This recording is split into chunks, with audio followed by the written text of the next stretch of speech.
Eu tenho visto, né, a resistência de jovens empresários que não se submetem, né, a fiscais, mas eles penam, viu? Eles penam, eles são perseguidos, mas eu acho bacana que eles se mantêm ali firme. Nós Eu não acho que- vamos participar. eu acho que esse Mas ponto- aí fecha empresa, eles são perseguidos, é Eu um acho que esse horror. ponto é importante, Bia, pelo que o professor colocou, porque basicamente a gente está falando de uma revolução, né? Pacífica, mas é uma revolução. De não aceitar o poder de pessoas que não merecem ser respeitadas, as pessoas têm que também estar conscientes do preço a pagar por isso. É um preço, Claro, é um claro. preço Tipo, alto. olha, claro. eu não É um preço acato alto. isso, olha, então eu vou te prender, então prenda. Prenda, faça o que quiser. Você tem os meios de fazer, então faça. A partir do momento que a gente tiver milhares de pessoas fazendo isso, não É. tem como fazer. Não tem como prender, exatamente. Mas a gente Essa- tem que ter noção de que as coisas não Mas, vão sair é- baratas, né? A gente tem que estar disposto a pagar o preço, realmente. Veja, é o negócio dos Founding Fathers aqui, que assinaram entre si um compromisso de, ó, pela liberdade nós vamos arriscar, pela nossa pátria nós vamos arriscar nossa vida, nossos bens, nossa liberdade e nossa honra. Ou seja, você vai ser desonrado de qualquer maneira. Vão escrever coisas horríveis de você, como diz de mim, inventam fofoca da minha família. Eu estou um pouco ligando, não interessa. Né? A minha liberdade não tiraram, ainda tentaram uma vez, mas não conseguiram. Né? Os meus bens, falaram, mas não pode tirar porque eu não tenho. Então, se nós não estamos dispostos a arriscar essas quatro coisas, nós não vamos conseguir nada. E aqui, os Estados Unidos, né, o país que é por conta Por disso conta e disso. que continua sendo feito por muitas pessoas. Sim. É por isso que a gente precisa, né? Que as pessoas Agora, se você vê, engajem, né? No nesse Brasil as pessoas processo. perderam a noção do que é um herói. Se considera o Hélio Bicudo um herói, então eles não sabem o que é. Para mim, heroísmo começa quando atinge assim. Você fica sem emprego, você passa fome, você é achincalhado em tudo quanto é lugar e no fim você pode ser preso e morto.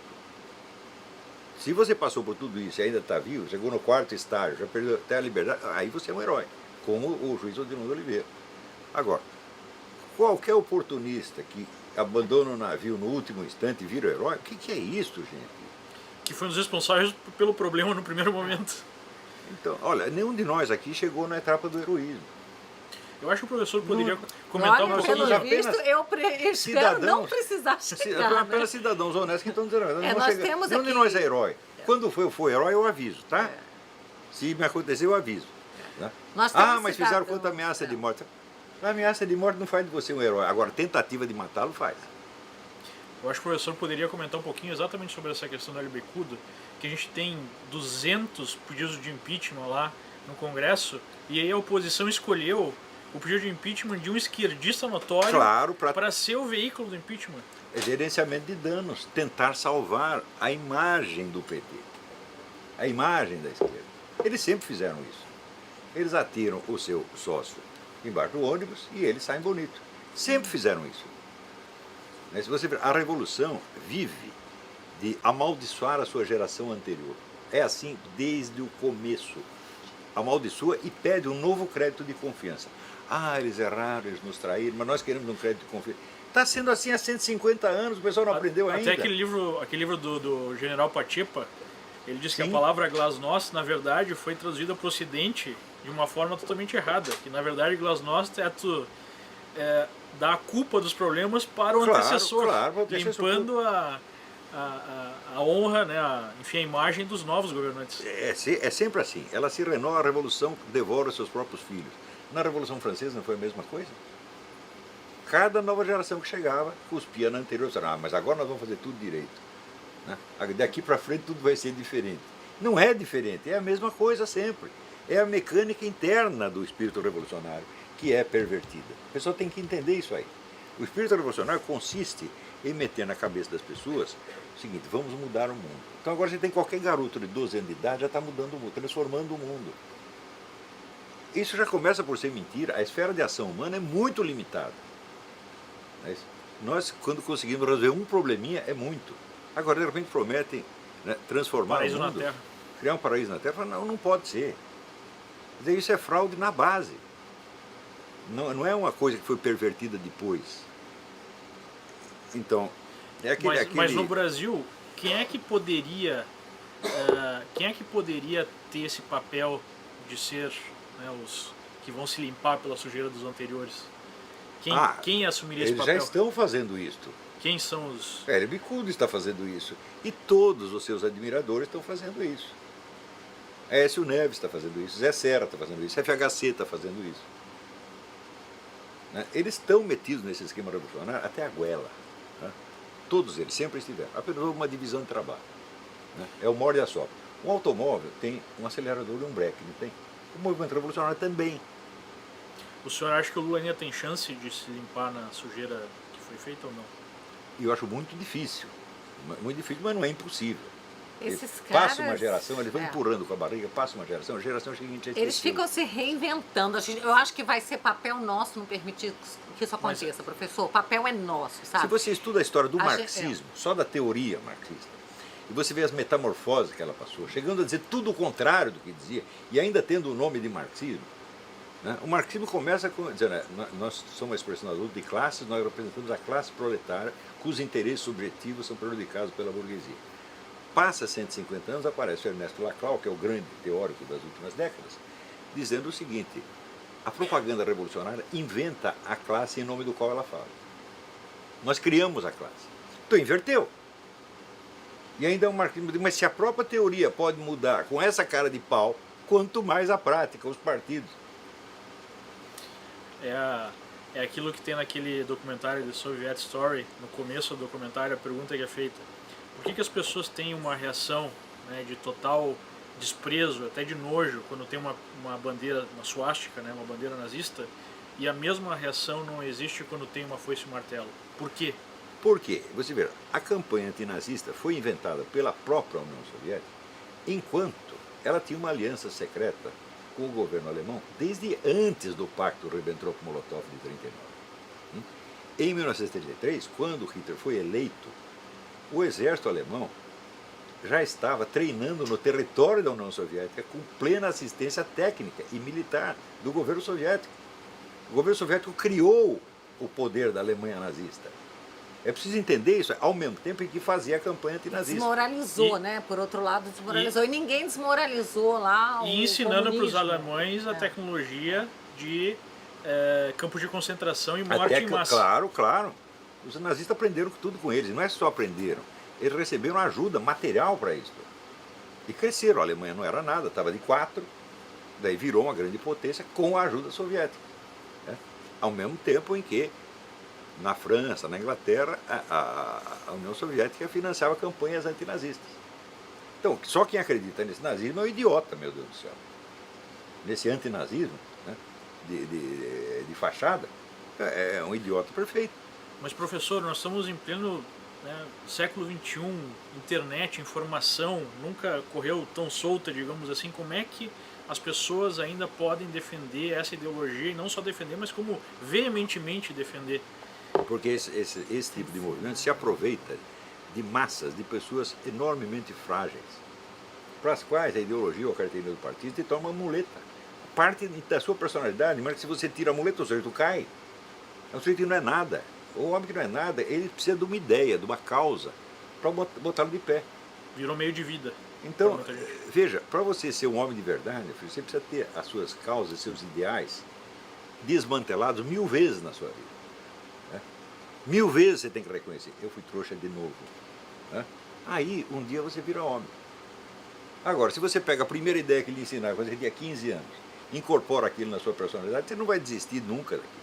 E você aprende desde pequenininho, né? Porque Claro. nas escolas, eles estão ensinando no jardim de E o que infância. mais impressiona para essas pessoas que têm essa característica é que elas vão repetindo exatamente as mesmas palavras, e aí quando você pergunta qualquer coisa que sai do script, ela fica assim, surpresa, e não consegue pensar em nada diferente. Ficam aterrorizados mesmo. Né? E começam a ver você como uma força perigosíssima. Né? Você vê, as coisas que os caras escrevem de mim, eles dizem o seguinte: ele trabalha para o Mossad, ele trabalha para a CIA, eles têm que inventar que tem um enorme poder atrás de mim. Né? Porque é o seguinte: eles não são homens, eu sou homem, eles não são. Eles são homens de geleia. Então eles ficam aterrorizados e medem o tamanho do adversário pelo temor que eles sentem. É um mecanismo histérico. Em vez de você graduar o medo pelo perigo, você gradua a imagem do perigo pelo medo que você sente. É um mecanismo histérico descrito pelo psiquiatra polonês Andrzej Lobachevsky. Diz: quando uma sociedade é chefiada por um grupo de psicopatas, quem está em torno dele não vira psicopata, mas vira histérico. O que é o histérico? É o sujeito que não acredita no que ele vê, mas acredita no que ele ouviu falar. O que o líder falou. No que o líder falou, e ele começa a repetir aquela porcaria. E aquilo se incorpora na personalidade dele e ele vai defender aquilo até a morte. Olha, Ou seja, eu não sei adianta quantas ter as vezes. notas lá do mensalão, as provas. Não adianta, é herói prova do não povo adianta. brasileiro. Leandro, eu não sei quantas vezes eu já ouvi lá a gente passando pelo Congresso, brigando pela redução da maioridade penal. Aí vem aquele pessoal da esquerda chamando a gente de nazista, fascista. É isso que a gente é, porque a gente é Eu já ensinei como é que contra. responde, né? Não ensinei? Quer que eu ensine de novo? Sempre uma sua oportunidade. mãe, Mas Nazista é o cu da sua mãe. Isso, eu sabia que tinha mãe no meio. Eu Não vai lembrava- discutir. Se você explicar, não sou democrata. e tal, Não, a gente aí você não está discute, liquidado, porque você está não. tentando discutir na É. esfera racional algo que é um ódio irracional. Não tem que jeito. já é um golpe A baixo gente de nem tenta, Só tem a um gente jeito. vai Como é que você passando. para essa histeria? O histérico só para quando ele fica com medo ou você o humilha. Humilha o sujeito até. Não é um processo lógico, é um processo psicológico. Humilha o sujeito, ele perde toda a segurança e no dia seguinte ele acha que você é maravilhoso. É assim. Quando eu tive o debate com a Laura Café, na Faculdade de Direito de São Paulo, é um antro de esquerdista. Quando eu entrei, estava todo mundo na esquerda. Daí, de tanto ver a Laura Café apanhar, eles passaram para o meu lado por vergonha de ficar do lado do perdedor. Terminou, todo mundo estava e o cara saiu com o rabo entre as pernas. Não tenha medo de bater, de humilhar. As pessoas têm que ser humilhadas em público. É o único jeito. É um processo psicológico, não é por crueldade mental. Não estou gostando de humilhar os caras. Mas olha, eu estudei. Eu sei que a humilhação pode curar uma histeria, meu Deus do céu. É pelo bem. É, pelo bem. Né? É uma que nem técnica. quando uma pessoa está histérica, você vai lá e sacode, dá uns tapas na cara, é o único jeito Você da não pessoa acredita. parar. Quando estava no ginásio, eu tinha um colega que estava lá tendo uma crise histérica, falando um monte de besteira, eu fui lá e dei uns 3 tapas na cara dele. Resolveu, né? Passados 30 anos, ele foi na minha casa para me agradecer. Ele disse, você me tirou da loucura. E é assim, muitos desses caras ainda vão E é agradecer. que nem o tapa, né? A palmadinha na criança que também quiseram tirar também da gente, tiraram a lei da palmada. É impressionante a forma que eles avaliam. Tipo, uma pessoa defende uma ideologia que mata milhões. E aí, Você se dá você uma xinga ela, palmadinha, você que é o você que é o malvado. você que é o grande... É o grande criminoso. Exatamente. Isso é realmente a inversão revolucionária, mas a inversão está na base da mentalidade revolucionária. Começa com a inversão do tempo. O futuro que tem autoridade sobre o presente, mas o futuro, para ele conservar a sua autoridade, é preciso que ele continue sendo futuro. Que Então, nunca vai chegar, porque ele não deve chegar, ele não pode a chegar. fraude é acreditada porque ela é fraude, não é a despeito de ser fraude. Esse é um mecanismo enormemente perverso. O Dr. Lobachevsky explica muito bem isso aí no livro Poneurologia, que considero leitura obrigatória para todo mundo. Né? O cara observou durante 40 anos a classe governante comunista da Polônia e entendeu como é que funcionam as coisas. Né? Então nós temos que entender, esses camaradas, os que não são psicopatas, quer dizer, o psicopata é um sujeito cínico sem sentimentos morais. O psicopata ele não tem o sentimento moral, mas ele tem o raciocínio moral. Ou seja, ele compreende o seu sentimento intelectualmente, embora ele não participe. Ele não sente culpa, ele não sente absolutamente nada. Mas ele nada. sabe como funciona a culpa, então ele sabe inocular a culpa nos outros. E faz isso com uma cara de pau e uma agressividade psicológica que uma pessoa normal não pode competir. Então, bom, eu não posso competir com você em cinismo e agressividade mental, tá certo? Mas eu posso competir no campo da dureza da verdade, dizer a verdade sobre você na sua cara. Né? E botar você com o rabo entre as pernas. Por exemplo, mostrar que você é um covardão. Você fez isso uma vez, o cara está liquidado. Ele vai ter que ou ele esconde aquele episódio, tal, a carreira dele acabou por ali mesmo. Basicamente, como a gente vê no Brasil, né, eles tentam esconder qualquer coisa que surge sobre a verdade. E... É o império da mentira. Eu fico Império olhando da no mentira Brasil mesmo. todos os dias, eu vejo, meu Deus, isso aqui é o império da Mas- mentira. É desesperador pra gente. É o fingimento histérico, é um Mas negócio impressionante. por mais que nós estejamos treinados e já vemos isso acontecendo todo dia, é realmente impressionante observar a cara de pau dos sujeitos. Como, por exemplo, o presidente do Supremo tentando passar um pito no Sérgio Moro, fez um artigo na Folha de São Paulo, dizendo que o juiz tem que ficar na dele, que não pode ser ativista. Que o bom juiz que- é aquele que só fala nos autos, aquela coisa toda, E que, né? inclusive, foi uma ameaça clara, É. né? O Colocando que, vários... que é isso aí? Fingimento histérico, né? Está lá se fazendo de bonitão, se fazendo de gostosão. Então o que eu preciso fazer com esse cara? Discutir com ele polidamente? Falar, não, tu é um farsante, tu é um mentiroso, rapaz, para com isso. Né?